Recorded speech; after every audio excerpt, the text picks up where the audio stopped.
मध्य प्रदेश की पहाड़ियों और गहरी झाड़ियों के बीच बसा एक छोटा सा गांव है नागरगढ़।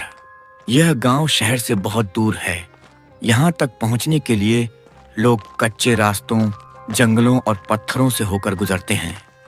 नागरगढ़ एक साधारण गांव है, लेकिन इसके चारों ओर हमेशा एक अनजानी खामोशी फैली रहती है। गांव के ज्यादातर घर मिट्टी और पत्थरों से बने हैं। छतें खपरैल की हैं और आंगन में लालटेन टिमटिमाती रहती हैं। यहाँ के लोग सीधे सादे हैं। खेती और जंगल से मिलने वाली चीजों से अपनी जिंदगी चलाते हैं। मनोरंजन के लिए न टीवी है, न रेडियो। बस बरगद के विशाल पेड़ के नीचे लोग शाम को बैठकर गपशप करते हैं। उस दिन भी गांव के 3 आदमी बरगद के नीचे बैठे थे, राम किशन, मुकुंद और गजानन। मौसम अजीब था। उमस इतनी थी कि पसीना रुक ही नहीं रहा था। आज तो बड़ी उमस है, लगता है कि रात तक बारिश हो जाएगी। हाँ, पर हवा भी तो नहीं चल रही। थोड़ी सी ठंडी हवा चल जाए तो राहत मिले। अरे मौसम है, अपने आप बदल जाएगा। 2-4 दिन बाद तो वैसे भी लगातार बारिश ही होने वाली है। तीनों बातें कर ही रहे थे कि अचानक गांव के एक कोने से जोर जोर की आवाजें आने लगीं। चीखने चिल्लाने की, बर्तन गिरने की, औरतों के रोने की आवाजें। अरे ये शोर कहाँ से आ रहा है? लगता है किसी के घर कुछ गड़बड़ हो गई है।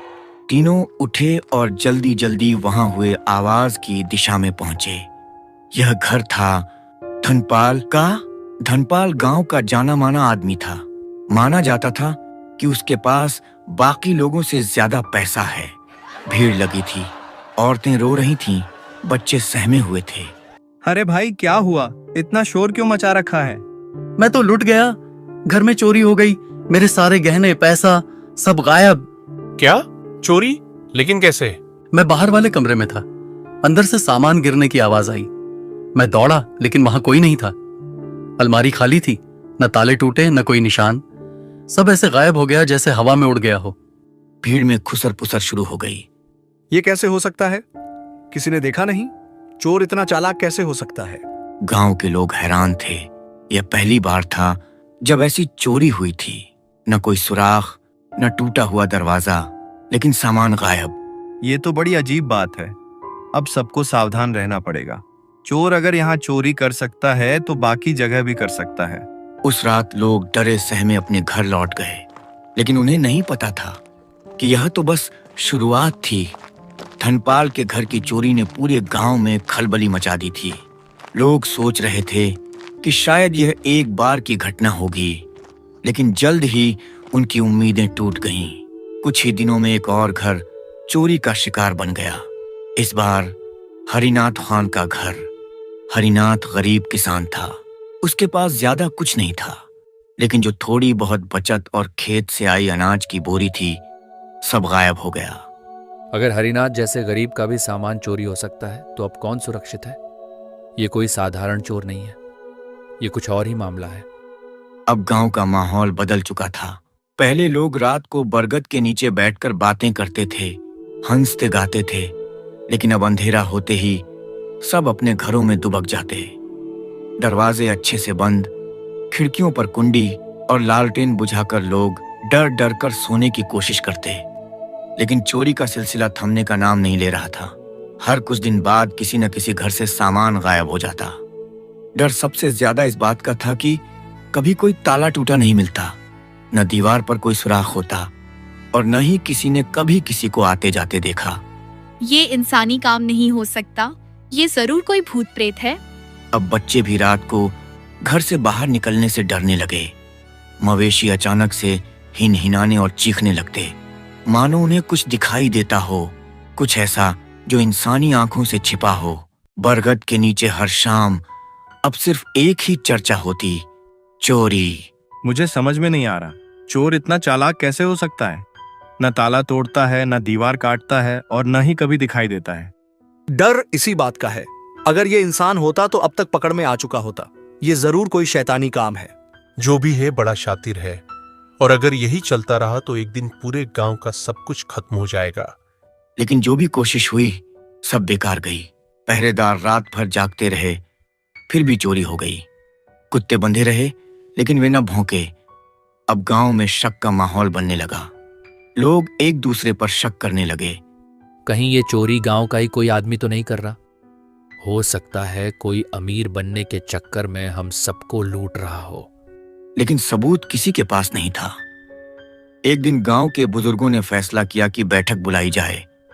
बरगद के नीचे सभी लोग इकट्ठा हुए। औरतें भी थोड़ी दूरी पर खड़ी होकर सुन रही थीं। बच्चे खामोश थे। माहौल बिल्कुल तनावपूर्ण था। हमें अब कुछ ठोस करना होगा। अगर चुप बैठे रहे तो यह चोर पूरे गांव को बर्बाद कर देगा। मैं तो कहता हूं कि हर घर के बाहर आग जला दो, जिससे कोई आएगा तो तुरंत दिख जाएगा। नहीं, ये बात इतनी आसान नहीं है। अगर ये साधारण इंसान होता तो अब तक पकड़ा जा चुका होता। मुझे लगता है इसके पीछे कोई गहरा राज है। गजानन सही कह रहा है। हाँ, जरूर कोई राज है, लेकिन कौन बताएगा हमें? इसी बीच उसी रास्ते से एक शख्स गांव में लौटता दिखाई दिया। वह था विनायक काका। अरे काका आ गए, अब तो आप ही कुछ हल बताइए। रामकिशन ने जल्दी से सारी बातें समझाई। कैसे चोरियां हो रही हैं, कैसे कोई निशान नहीं मिलता और कैसे गांव अब डर के साए में जी रहा है। विनायक काका ने ध्यान से सब सुना, फिर धीमी लेकिन गहरी आवाज में बोले, मैं समझ गया, ये साधारण चोर का काम नहीं है, और अगर मेरी बात सही निकली तो अगली चोरी कब और कहाँ होगी यह मैं बता सकता हूँ। क्या काका को पता है? काका, आपको कैसे पता? जो हो रहा है वह इंसानी नहीं है। अगली चोरी जल्दी ही होने वाली है और उस रात हमें सच का पता चल ही जाएगा। गांव वाले स्तब्ध थे। डर और जिज्ञासा दोनों बढ़ चुके थे। अब सबकी नजरें थीं विनायक काका पर। बरगद के नीचे खामोशी छाई हुई थी। सभी गांव वाले विनायक काका की तरफ टकटकी लगाए देख रहे थे। उनकी आंखों में डर और जिज्ञासा दोनों साफ झलक रहे थे। तुम सब जानना चाहते हो ना कि यह चोर कौन है? तो सुनो, ये इंसान नहीं है, ये एक परछाई अब पे है। एक ऐसी परछाई जिसे किसी ने बुलाया है, कैद किया है और अब अपने काम के लिए इस्तेमाल कर रहा है। काका की बात सुनकर लोगों की रूह कांप उठी। औरतों ने अपने चेहरे पर पल्लू कसकर पकड़ लिया। बच्चे औरतों के पीछे छिप गए। ये साधारण भूत नहीं, इसे प्रेतनी कहते हैं। अघोरी और तांत्रिक अपने मंत्रों से इन्हें वश में कर लेते हैं। फिर जिसे खरीदता है वह इसे अपने काम के लिए भेजता है। ये दीवारों को पार कर सकती है और बिना दरवाजे खिड़की खोले अंदर बाहर निकल सकती है। लोग अब तक जो समझ ही नहीं पा रहे थे कि ताले क्यों नहीं टूटे, दरवाजे क्यों नहीं खुले और चोर कभी दिखा क्यों नहीं, उसका जवाब अब सामने था। तो फिर ये कोई बाहर का नहीं है, हमारे ही गांव का कोई है जिसने इसे खरीदा है। हाँ, और उसने सबसे पहले अपने ही घर में चोरी का नाटक किया ताकि कोई उस पर शक न करे।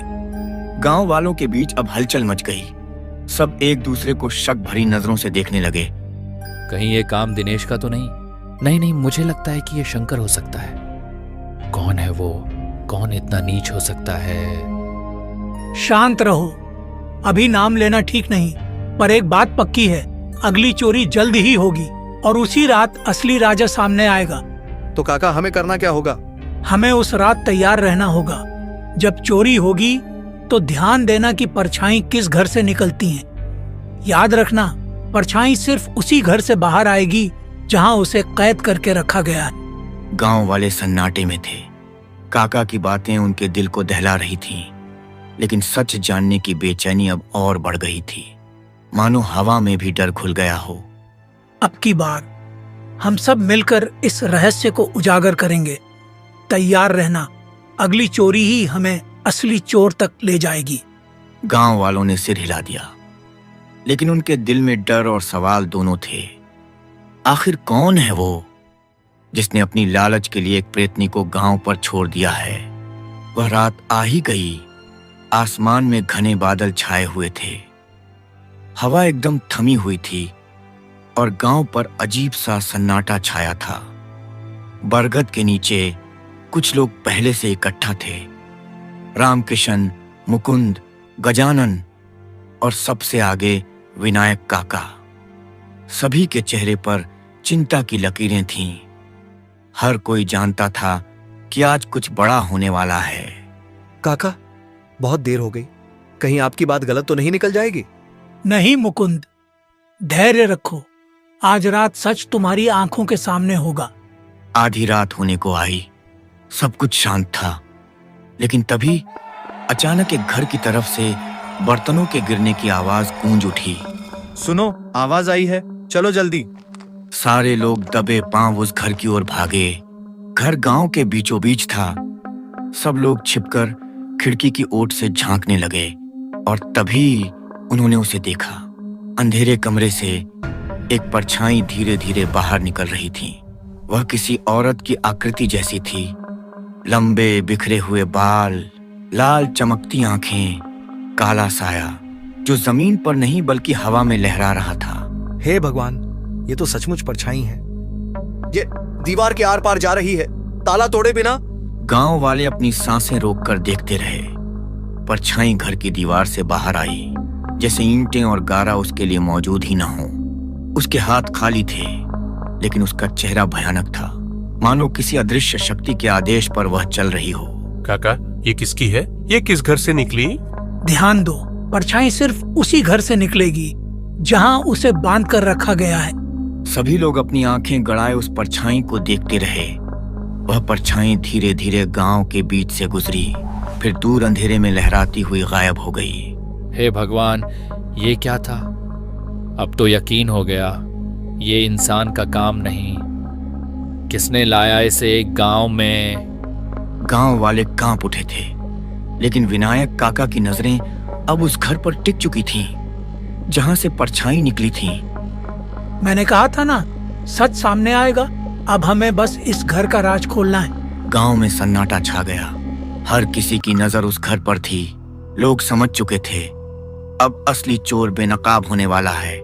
परछाई के गायब होते ही गांव वालों का दिल जोर जोर से धड़कने लगा। सबकी आंखें उस घर की ओर टिक गईं। वही घर जहां से वह भयावह साया बाहर निकला था। वह घर था धनपाल का घर। जी हाँ, वही धनपाल जिसने सबसे पहले चोरी का शोर मचाया था। तो ये सारा नाटक शुरू से ही धनपाल का था? उसने अपने ही घर में चोरी का ढोंग किया ताकि किसी को शक न हो। गांव वाले झुंड बनाकर धनपाल के घर की ओर दौड़े। दरवाजा जोर से खटखटाया गया। धनपाल डरते डरते बाहर आया। उसका चेहरा पसीने से भीगा हुआ था। धनपाल, अब सच बता, तेरे घर से परछाई निकली है? ये तूने ही गांव पर छोड़ी है। नहीं काका, मैं निर्दोष हूँ। लेकिन काका और गांव वाले उसके घर के अंदर घुस गए। अंदर का नजारा देखकर सबके होश उड़ गए। एक कमरे में तंत्र मंत्र की सामग्री, काले धागे, हड्डियां, राख और एक दिया बुझा पड़ा था। देखो, यही है सबूत। धनपाल ने अघोरी से सौदा किया है। बता धनपाल, तूने ऐसा क्यों किया? तूने गांव को क्यों बर्बाद किया? काका, मैं गरीब था, मुझे अमीर बनना था, बहुत पैसा चाहिए था, इसीलिए मैंने जंगल में एक अघोरी से सौदा कर लिया। उसने मुझे यह प्रेतनी दी। मैंने जैसा कहा गया वैसा ही किया। हर कुछ दिन में उसे बलि चढ़ाकर मंत्र पढ़ता और वह परछाई गांव से चोरी करके लाती। गांव वाले गुस्से से कांप उठे। धनपाल, तूने अपने लालच में पूरे गांव को खतरे में डाल दिया। अगर काका हमें सच न बताते तो तू हमें बर्बाद कर देता। धनपाल, तेरा पाप अब और नहीं चलेगा। गांव तेरे खिलाफ फैसला करेगा और उस अघोरी साधना को मैं अभी खत्म कर दूंगा। विनायक काका ने गंगाजल मंगवाया। कमरे में जाकर जोर जोर से मंत्र पढ़े और गंगाजल चारों ओर छिड़क दिया। जैसे ही गंगाजल उस कमरे में पड़ा, अचानक जोर की चिल्लाहट सुनाई दी। वही परछाई दीवार से टकराती हुई कराहने लगी। कुछ ही पल में वह साया धुएं की तरह हवा में घुल गया और गायब हो गया। भगवान का शुक्र है, आखिरकार गांव बच गया। धनपाल अब सबके सामने रो रहा था, लेकिन उसकी बातों पर किसी को दया नहीं आई। गांव ने तय किया, धनपाल को अब गांव से निकाल दिया जाएगा, क्योंकि जिसने अपने ही लोगों के साथ विश्वासघात किया, उसे गांव में जगह नहीं मिल सकती। याद रखो, लालच इंसान को अंधा कर देता है और जो बुराई को अपना साथी बनाता है वह कभी चैन से नहीं जी सकता। गांव अब शांत था। बरगद के नीचे लोग फिर इकट्ठा होने लगे, लेकिन अब उनकी कहानियों में डर नहीं बल्कि सीख थी। परछाई चली गई थी, लेकिन उस रात की दहशत और धनपाल की गलती हमेशा के लिए गांव वालों की यादों में कैद हो गई। और यही थी आज की कहानी। याद रखो, हर रहस्य के पीछे एक सच्चाई होती है। मिलते हैं अगली बार एक नए राज के साथ।